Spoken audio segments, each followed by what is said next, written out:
વૈષ્ણવો શ્રીનાથજી બાવાના દર્શન કરવા જાય છે, પણ એ શ્રીનાથજી બાવાના સ્વરૂપનું જ્ઞાન હોતું નથી, એટલે શ્રીનાથજી માટેના એ ભાવો એ પ્રગટ થતા નથી.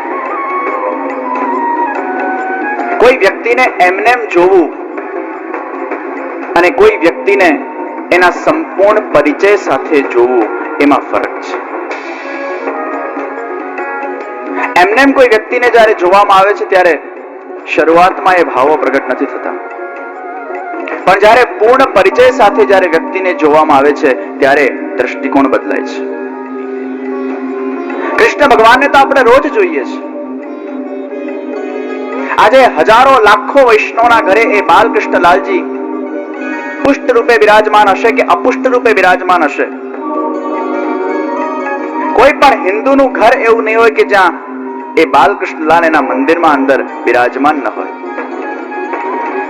પછી પુષ્ટિ માર્ગી હોય કે કોઈ પણ અન્ય સંપ્રદાય વાળો હોય, એ કૃષ્ણનું આરાધન તો ચોક્કસ કરે છે. કારણ કે આ વિશ્વના અંદર ઘણા બધા ભગવાનો છે અને ઘણા બધા ભગવાનો દેવી દેવતાઓની પૂજા અર્ચના થાય છે, પણ આ વિશ્વના અંદર જો કોઈ ભગવાનને પ્રેમ કરી શકાતો હોય તો એકમાત્ર કૃષ્ણ ભગવાન છે, કારણ કે એ જ પ્રેમ સ્વરૂપ છે. दूसरे सब देवी देवताओं का पूजा कर सकते हैं, अर्चन कर सकते हैं, लेकिन प्रेम करने योग्य अगर कोई भगवान है तो वो केवल हमारे कृष्ण है, क्योंकि वो साक्षात प्रेम का स्वरूप है ना. જેમાં ભરી ભરીને પ્રેમ ભર્યું છે, અને એટલે જ અમારા કૃષ્ણ એ શ્યામ સુંદર છે. એટલે જ અમારા કૃષ્ણ ભગવાને એ શ્યામ રંગને ધારણ કર્યો છે. હંમેશા જ્યારે કોઈ પણ તત્વની ગહેરાઈ જોવી હોય ને, અને કોઈ પણ જગ્યાએ જ્યારે તમે એ ગહેરાઈને જુઓ છો, એ ગહેરાઈના અંદર એ શ્યામ રંગ આવી જાય છે. જલ પણ જેટલું ઊંડું હોય ને, એનાથી અંદાજો આવે છે કે આ જલની કેટલી ગહેરાઈ છે એના શ્યામ રંગથી. છીછરું પાણી એ શ્યામ હોતું નથી, પણ ગહેરું પાણી એ શ્યામ બને છે. ઊંડાણ એ શ્યામ રંગનું પ્રતીક છે. ભગવાનના અંદર અનેક પ્રકારની ગહેરાઈઓ છે, પણ એ ભગવાનની ગહેરાઈઓ ક્યારે સમજાય છે? જ્યારે એ પ્રેમના રસ સાગરના અંદર જ્યારે વ્યક્તિ ગહેરો જાય છે. જ્યાં સુધી ભક્તિના અંદર વ્યક્તિ એ ગહેરાઈઓને નાપી શકતો નથી, ત્યાં સુધી પરમાત્માના એ દિવ્ય સૌંદર્ય સ્વરૂપનો અનુભવ રસાનંદ એના જીવનમાં થઈ શકતું નથી. परमात्मा की गहराइयों को जानने के लिए, अनुभव करने के लिए खुद परमात्मा के रस के अंदर गहरा उतरना पड़ता है. परमात्माના અંદર અનેક પ્રકારની ઊંડાણ છે. સાગરના અંદર જે વ્યક્તિ ઊંડો જાય ને, એને જ મોતી મળે. લૌકિક સાગરના અંદર પણ અનેક મોતીઓ છે, અને એ લૌકિક સાગરના અંદર જેટલો વ્યક્તિ ઊંડો જાય છે, એ ગોતાખોરોને એ મોતી મળે છે. આ રસ સાગરના અંદર તો અનેક પ્રકારના સુંદર મોતીઓ છે, અને એ મોતી કેવલ આનંદ અને પ્રેમથી ભરેલા છે. જેટલા આ રસસાગરમાં ઊંડા જઈએ છે, એટલા જ મોતીઓ, એ ભાવ અને પ્રેમના મોતીઓ એ હૃદય સાગરમાં જાગૃત બને છે. પણ હૃદયને રસસાગર બનાવવું પડે. હૃદયને એ પ્રેમનો સાગર બનાવવું પડે, તો જ એ પ્રેમ સ્વરૂપ એ કૃષ્ણની ગહેરાઈઓ સમજાય. श्याम रंग को भगवान ने धारण किया है. एक युवा ने पूछ्યું કે ભગવાને શ્યામ રંગ કેમ ધારણ કર્યો છે? એક યુવાને પ્રશ્ન કર્યો કે ભગવાન કૃષ્ણ ચાહતે તો કોઈ પણ રંગોને ધારણ કરી શકતે. કેટલા બધા રંગો છે વિશ્વના અંદર, ये श्याम रंग की क्या महत्ता है? દરેક વ્યક્તિનો જ્યારે મુખ્ય કારણ એ પરમાત્મા સ્વયં હોય, દરેકના રૂપોનો દાતા જ્યારે પરમાત્મા સ્વયં છે, તો फिर પરમાત્માને ક્यों શ્યામ રંગ રખા? એકવાર નારદજીને પરણવાની ઈચ્છા થઈ, અને જ્યાં નારદજીને પરણવાની ઈચ્છા થઈ, ગયા છે ભગવાન કૃષ્ણ પાસે. હે પ્રભુ, આપનો રૂપ ઉધાર આપો. અને કૃષ્ણ પાસે જઈને રૂપને ઉધાર માંગ્યું છે. કૃષ્ણે કીધું, દિયા જાઓ. બીજા દિવસે પરણવા ગયા. જ્યાં પરણવા ગયા, છોકરી મોડું જોઈને ભાગી ગઈ. એવી ભાગી જેમ કોઈ આશ્ચર્ય જોયું હોય. નારદજી ઘરે આવીને પાંચમાં મોડું જોયું, વાંદરાનું મોડું હતું. નારદજી ભગવાન સાથે ઝઘડવા ગયા કે હે ભગવાન, આપે મારા સાથે દગો કર્યો છે. મેં આપને પાસે આપનું રૂપ માંગેલું, આપે આ વાંદરાનું રૂપ મને પકડાઈ દીધું. अरे नारद जी, मांगना चाहिए ना, तुम्हें कौन सा रूप चाहिए? ये बंदर अपना रूप लाया कहां से?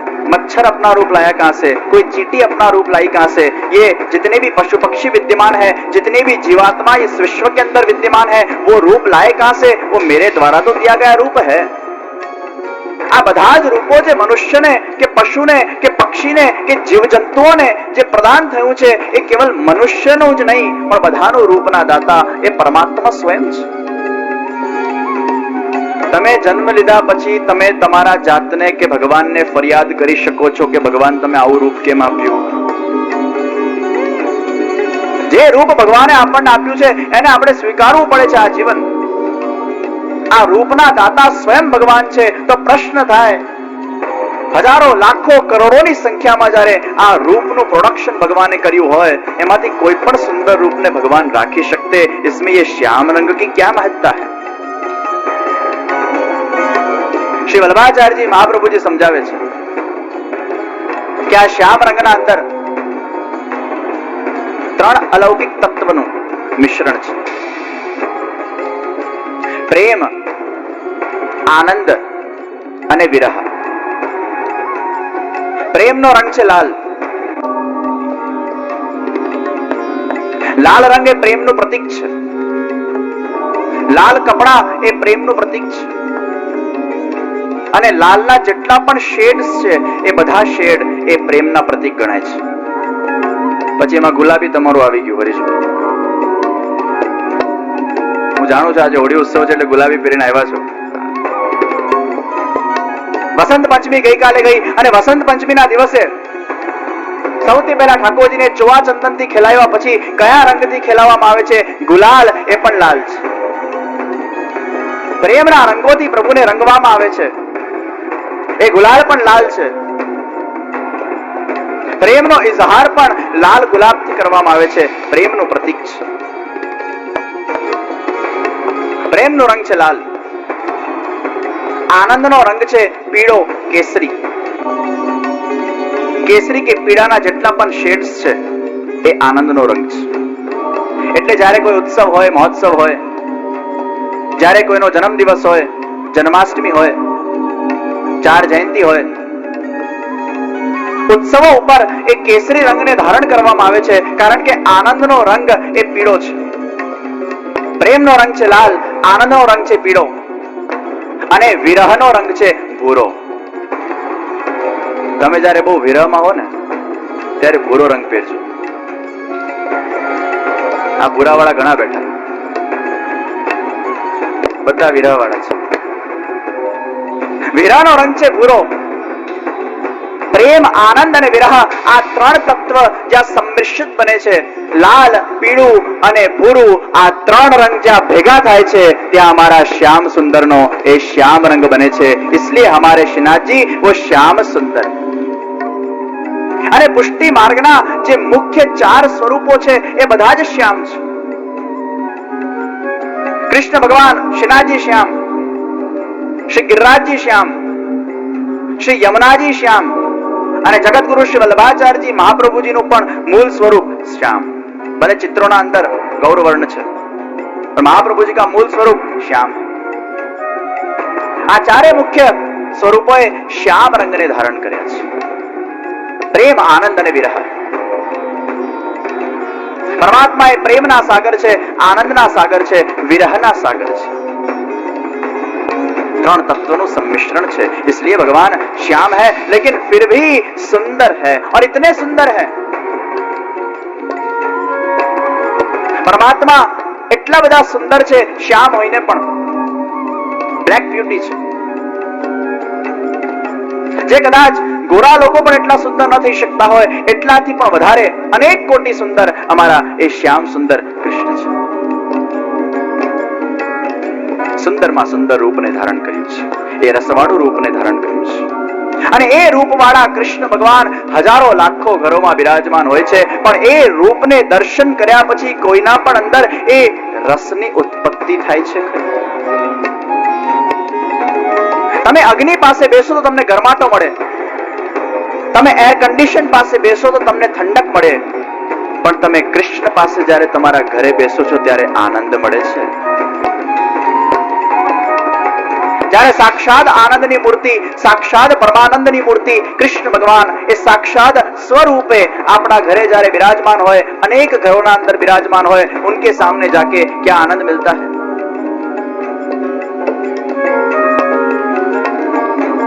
એમાં કૃષ્ણનો દોષ નથી, ક્યાંક આપણા અંદરનો દોષ। 4 ડિગ્રીનો કોઈને તાવ આવેલો હોય ને, એ 4 ડિગ્રી તાવના અંદર કેટલી પણ સ્વાદિષ્ટ વસ્તુ તમારા સામે પડી હોય, કેટલા પણ પીઝા બર્ગર્સ પડ્યા હોય, એ પણ તમને કડવા લાગે છે।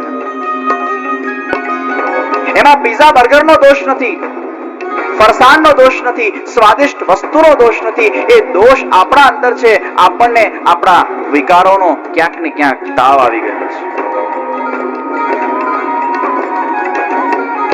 અને આ વિકારોના કારણે એ પરમાત્માના અંદરનો સાક્ષાત ભાવ એ પૂર્ણ રૂપે જાગૃત થઈ શકતો નથી। પરમાત્માના અંદર ભાવ ક્યારે વધે? ભાવ પ્રેમ પ્રણય સ્નેહ રાગાનુરાગ વ્યસનાની। સૌથી પહેલા ભગવાનમાં ભાવ થાય, પછી પ્રેમ થાય, પછી સ્નેહ થાય, પછી રાગ થાય, પછી અનુરાગ થાય, પછી જઈને વ્યસન દશા એ પુષ્ટિમાર્ગની ફલ દશા, એના પછી માનસી। વ્યસન દશાની સુદ્રઢતા એ માનસી। એ માનસી દશા ક્યારે પ્રાપ્ત થાય? એ તો બહુ ઊંચી વાત છે। આ ભાવ ઉત્પન્ન થવો અને ભાવ પછી પ્રેમ, પ્રેમના સુંદર લક્ષણો બતાડવામાં આવ્યા। અનુભવ રૂપમ એ પ્રેમ છે, અવિચ્છિન્નમ એ પ્રેમ છે, કામના રહિતમ એ પ્રેમ છે, પ્રતિક્ષણ વર્ધમાનમ એ પ્રેમ છે, સૂક્ષ્મતરમ બહુ સૂક્ષ્મ છે। પ્રેમની જો એક્ચ્યુઅલ વ્યાખ્યા કરવી હોય તો પ્રેમ એટલે જે પ્રતિક્ષણ વધે છે એ પ્રેમ છે, જે પ્રતિક્ષણ ઘટતો જાય છે એ પ્રેમ નથી। આજે સમાજના અંદર બહુ ઓછા મનુષ્ય કદાચ સાચો પ્રેમ કરી શકતા હશે। True love, it always increases, it does not decreases. સાચો પ્રેમ એ હંમેશા વધે છે। આજના મોટા ભાગના લોકોને સૌથી પહેલા આકર્ષણ થતું હોય છે અને એ આકર્ષણને જ્યારે પ્રાપ્ત કરી લે છે ત્યારે એ વસ્તુની મહત્તા રહેતી નથી, પછી ગૌણ થઈ જાય છે અને ઘર કી મુર્ગી દાલ બરાબર હો જાતી।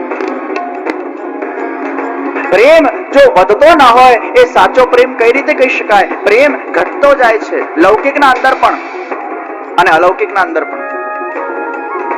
ભગવાન માટેનો ભાવ વધવાના બદલે ઘટતો જાય, પ્રેમ વધવાના બદલે ઘટતો જાય। અવિચ્છિન્નમ એના ભાગલા નથી પડાતા। આ જીવનના અંદર એક જ વ્યક્તિથી પ્રેમ થઈ શકે અને એ 100% થઈ શકે, એ 10% થતો નથી। 10% આને આપો, 10% આને આપો, 10% આને આપો, 10% આને આપો, એમ 10 જણાને 10% પ્રેમ કરો, એ પ્રેમ ના કહેવાય। એકમાં જે 100% થાય એ પ્રેમ કહેવાય। મનુષ્યના અંદર પણ એકમાં પ્રેમ થાય છે અને ભગવાનના અંદર પણ એકમાં પ્રેમ થાય છે। આસક્તિ એકમાં થાય છે, શરણાગતિ એકમાં થાય છે। આ ભાવને વધારવા માટે સૌથી પહેલા પરમાત્મા માટેનો એ પૂર્ણ પ્રેમ એક જગ્યાએ ઠલાવવાની જરૂર છે, પૂર્ણ શ્રદ્ધા એક જગ્યાએ ઠલાવવાની જરૂર છે। જ્યાં સુધી પરમાત્માના અંદર પૂર્ણ શ્રદ્ધા જાગૃત નહીં થાય, સાક્ષાત ભાવ જાગૃત નહીં થાય. ઘણા જે નવા પુષ્ટિ સંપ્રદાયમાં જે આવી રહેલા જે વૈષ્ણવો હોય ને, ઘણીવાર એ લોકોને આ બધા પ્રશ્ન થતા હોય છે. શા માટે એકને માનવું? શા માટે એકનો આશ્રય કરવો? વડોદરામાં એક છોકરો મારા પાસે આવેલો અને એક્ઝામ પહેલા એ વડોદરાના 35 મંદિરોમાં ગયો અને 35 મંદિરોમાં જઈને પ્રસાદ ખાધો અને 35 મંદિરોમાં પ્રસાદ ખાઈને બધા ભગવાન પાસે માંગ્યું, મને પાસ કરજો, પાસ કરજો, પાસ કરજો, પાસ કરજો, પાસ કરજો. આમે બધા છોકરાઓ છે ને એક્ઝામ પહેલા બહુ ધાર્મિક ને આસ્તિક થઈ જતા હોય છે.